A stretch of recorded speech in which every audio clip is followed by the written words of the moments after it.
5000 साल पूर्व इस धरती पर पूर्ण पुरुषोत्तम भगवान श्री कृष्ण प्रकट हुए और श्रीमद् भगवद गीता का अनमोल संदेश दिया। भगवान श्री कृष्ण 500 साल पहले संकीर्तन यज्ञ के माध्यम से गीता में प्रस्तुत मूल भगवत भक्ति को जगाने के लिए इस भौतिक जगत में पुनः प्रकट हुए। उन्होंने भविष्यवाणी की कि संकीर्तन की संस्कृति दुनिया के हर देश के गांव-गांव, नगर-नगर में प्रसारित होगी। श्री चैतन्य महाप्रभु की भविष्यवाणी को पूरा किया A.C. भक्ति वेदांत स्वामी श्रील प्रभुपाद जी ने।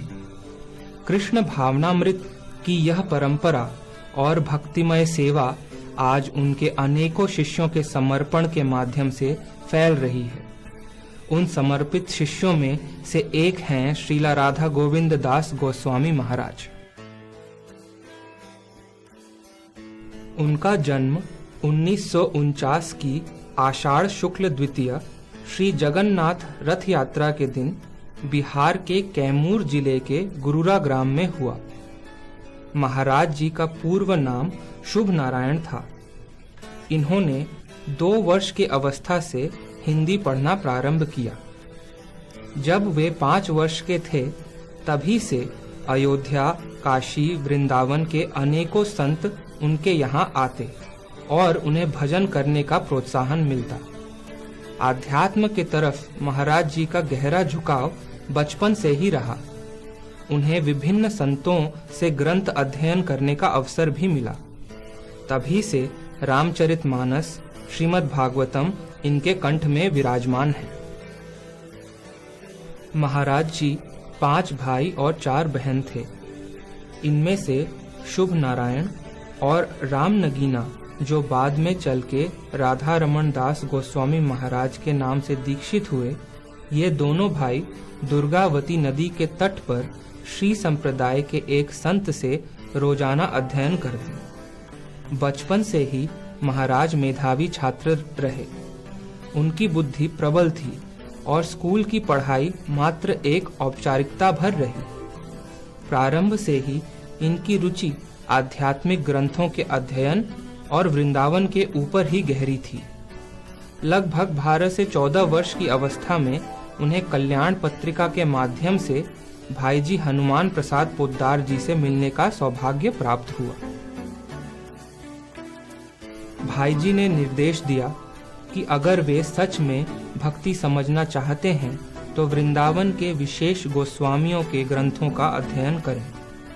इसी संदर्भ में उन्होंने आगे और बताया कि यदि वे परम लक्ष्य पाना चाहते हैं तो श्री चैतन्य महाप्रभु के चैतन्य चरितामृत का अध्ययन अवश्य करें, जो स्वयं भगवान श्री कृष्ण हैं। इसके लिए उनको बंगला भाषा सीखने का भी सुझाव दिया। तत्पश्चात महाराज केवल 3 दिनों में बंगला भाषा सीख लिए और अध्ययन शुरू किया। जब महाप्रभु के बारे में चर्चा चलती तो भाई जी बताते कि एक सन्यासी जो भगवान के असीम कृपा पात्र हैं, विदेशों में शुद्ध भक्ति का प्रचार कर रहे हैं। यह सन्यासी श्रीला प्रभुपाद ही थे। भाई जी इन्हीं को गुरु बनाने का प्रोत्साहन महाराज को दिया करते। एक दिन जब महाराज गांव के नजदीकी बाजार में गए तो चाय की दुकान पर उन्हें एक पत्रिका मिली जिसमें लिखा था कि भारतीय सन्यासी श्रील प्रभुपाद एवं उनके 200 शिष्यों की शोभा यात्रा बनारस में दशाश्वमेघ घाट से विशेश्वरगंज तक जाएगी। पत्रिका में कार्यक्रम की पूरी अनुसूची लिखी हुई थी। यह देखने के बाद महाराज उसी दिन तुरंत बनारस के लिए निकल पड़े। पहुंचे तो देखा कि कार्यक्रम चालू हो गया था। उन्होंने शोभा यात्रा में भाग लिया और उन्हें श्रील प्रभुपाद जी का संग भी प्राप्त हुआ। इसके बाद हाई स्कूल की शिक्षा पूरी कर वे उच्च शिक्षा के लिए सासाराम के शांति प्रसाद कॉलेज गए और तत्पश्चात काशी में प्रवास करते हुए आगे की शिक्षा ग्रहण की। गोरखपुर गीता वाटिका में अध्ययन के दौरान श्रील प्रभुपाद का भाई जी के अतिथि के रूप में आना हुआ। वहां पर महाराज को पुनः श्रील प्रभुपाद जी का संग प्राप्त करने का अवसर मिला।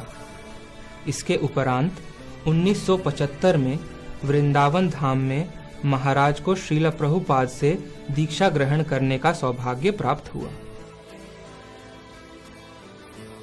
श्रील प्रभुपाद जानते थे कि महाराज की रुचि श्रीमद् भागवतम में प्रगाढ़ है, इसलिए श्रीमद् भागवतम ही हाथ में देते हुए उन्हें भागवत संदेश प्रचार करने का आदेश दिया।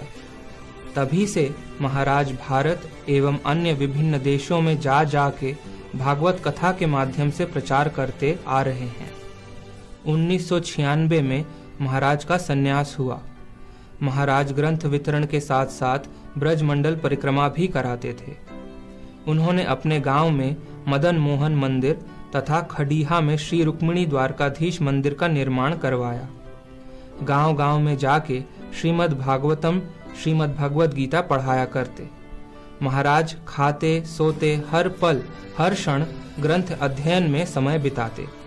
कभी कभी भगवान की लीलाओं के ऊपर नाटक भी प्रस्तुत करते। श्रीमद् भागवत कथा महाराज जी का सबसे बड़ा दान है और आज भी इनकी कथाओं के माध्यम से हजारों लोग कृष्ण भक्ति अपना रहे हैं। महाराज कठिन से कठिन शब्दों को भी सरल भाषा में समझा देते हैं। बड़े बड़े नास्तिक, यहाँ तक कि मुस्लिम परिवार से भी कुछ भाग्यशाली व्यक्ति महाराज जी से दीक्षा लेकर शिष्यत्व स्वीकार किए हैं। सिर्फ इस्कॉन के भक्त ही नहीं, बल्कि अन्य संप्रदाय के लोग भी महाराज की कथा का लाभ उठाते हैं। महाराज जी का सभी ब्रजवासियों से तथा सभी ब्रजवासियों का महाराज जी से गहरा प्रेम संबंध है। महाराज जी विशेषकर ग्राम्य लोगों का कथा द्वारा उद्धार किए हैं। ग्राम्य मतलब जिनकी मंद बुद्धि है और जो भौतिक भोगों में लिप्त हैं। अतः इनका प्रणाम मंत्र है, नमः ओम विष्णुपादाय कृष्ण प्रेष्ठाय भूतले श्रीमदे राधा गोविंद गोस्वामी नीति नामिनी नमस्ते प्रभुपाद देवे गौरवाणी प्रचारिणे निर्विशेषा शून्यवादी ग्राम्य जन निस्तारिणे। हरे कृष्ण।